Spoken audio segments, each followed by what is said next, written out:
নাকি ওনার ঘুম হয় না। তা তিনি কিন্তু মীর নিসার আলীর নামে মেট্রো স্টেশনটি করতে দেয়নি।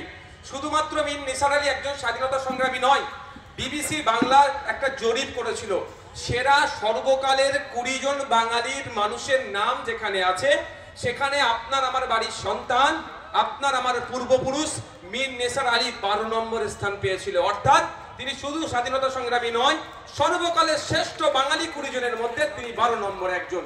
সেই আইকনিক পার্সনের নামে একটা স্টেশন হওয়ার যখন প্রস্তাব এসেছিল, আমাদের রাজ্য সরকার সেটাকে প্রত্যাখ্যান করেছে সেটাকে, এবং বিভিন্ন জায়গায় তাদের জন্মস্থানগুলোকে হেরিটেজ ঘোষণা করলেও মীর নিসার আলীর জন্মস্থান ওই রকমই আজও অবহেলিত হচ্ছে।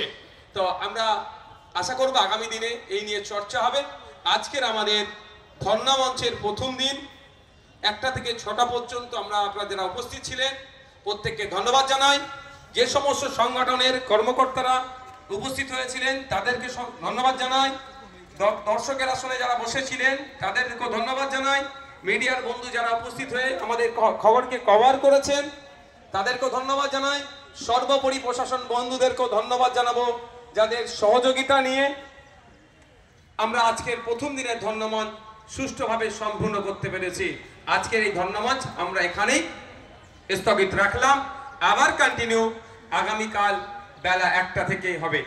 সকলে ভালো থাকবেন, সুস্থ থাকবেন। আপনারা যেমন শৃঙ্খলাবদ্ধ হয়ে এসেছিলেন, আবার শৃঙ্খলাবদ্ধ হয়ে আপনারা বাড়ি ফিরবেন। ধন্যবাদ।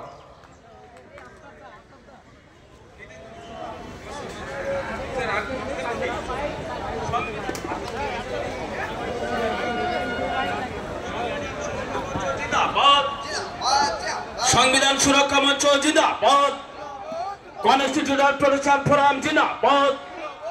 এই সংবিধান বাঁচাতে আমাদের সংগ্রাম চলছে, এই সংবিধান বাঁচাতে আমাদের সংগ্রাম চলছে।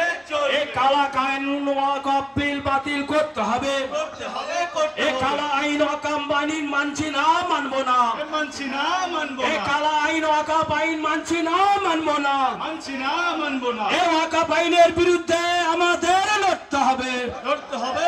এই লাঠি খেতে রাজি আছি, ওয়াকফ আইন মানছি না, মানবো না।